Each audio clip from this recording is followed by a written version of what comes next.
wait a minute, what if we can actually turn this around and reverse your diabetes, maybe reduce your medication doses, maybe get off them altogether? And in fact, I would even consider you the Michael Jordan of veganism. Fruits and vegetables did not cause your diabetes. How do we take a person who is often meat-loving and try to transition them towards a healthier, whole food, plant-based diet? You have called meat the next tobacco. What do you mean by this? But your average American last year consumed 37 pounds of cheese. Hi everyone, it's Dr. Dave, your preventative cardiologist from New York, and welcome to On Call with Dr. Dave, where I speak to some of the most influential people in the worlds of fitness, nutrition, and of course, medicine. My goal here is to promote heart-healthy habits and prevent heart disease. Today's guest, Dr. Neal Barnard, is a physician, New York Times bestselling author, researcher, and founding president of the Physicians Committee for Responsible Medicine. Dr. Barnard is a practicing vegan and a vocal proponent for a plant-based diet. The question I ask my patients every day is, can they try to become more plant-based? And the reaction is universal. They look at me like I'm crazy. So how do we take a person who is often meat-loving and try to transition them towards a healthier, whole food, plant-based diet?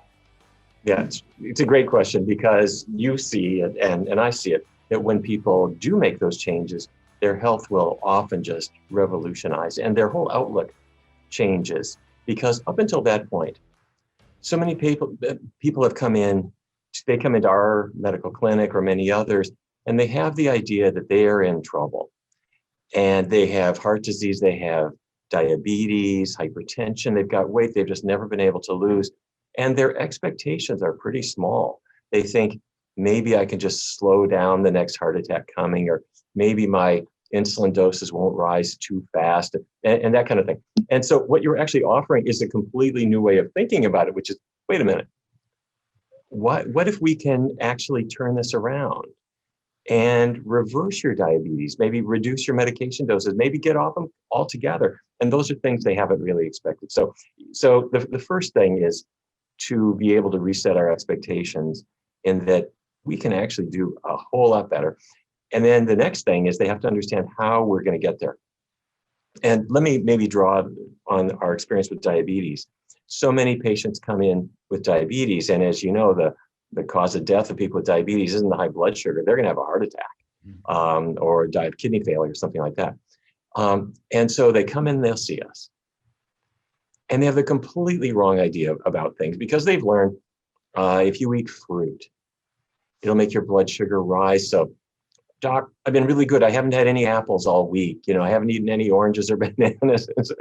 You have to just take about 2 minutes and explain that eating fruits and vegetables did not cause your diabetes. And I take out an 8.5 by 11 sheet of paper, and I'll show how fatty foods cause fat to build up inside their cells. And that causes this condition called insulin resistance. They've never heard that before, despite the fact that it's been in the literature now for a couple of decades. And they just never heard it. And so we then explain, so they have to understand why a plant-based diet can help them. And then I think the other trick that we use, and frankly, I've never seen anybody unable to do this, we break the process of change into two very quick, short-term steps that are very approachable. And the first step is we take a week. So today's Wednesday, for example. I want to see you back next Wednesday. Between now and then, you don't have to go vegan or anything, but I do want you to make a list of foods that you would eat if you were completely plant-based. And so breakfast, lunch, dinner, snacks, those are the categories. And I give them some suggestions, and they'll come back a week later with a good list. I got oatmeal, and I've got bran cereal with almond milk, and I went to the store and I bought it. It was really pretty good. And they've got their list. And then the second step is, I'll say, for the next 3 weeks, now that you got your list, let's actually eat those foods. Really? That's it? Yeah, but I want we're going to be all vegan all the time. Yeah, sure, but it's only 3 weeks. I can do that. Fine. And after 3 weeks of having done it, it's like you can take the training wheels off. They know where they're going. And then they start to discover their blood sugars are coming down, their blood pressure is coming down, their weight is starting to inch downward, and that they're feeling, okay, I'm comfortable with this. This is starting to work. Let me just see where it goes. And as long as you provide some social support, answers to questions, bring in their reluctant spouse who's a little bit nervous about where we're going with all this stuff, it starts to make pretty good sense. I love that. And there is things in medicine called a pearl. That is a great pearl. And I'm going to play that a couple of times and definitely incorporate it. That's wonderful. Thank you.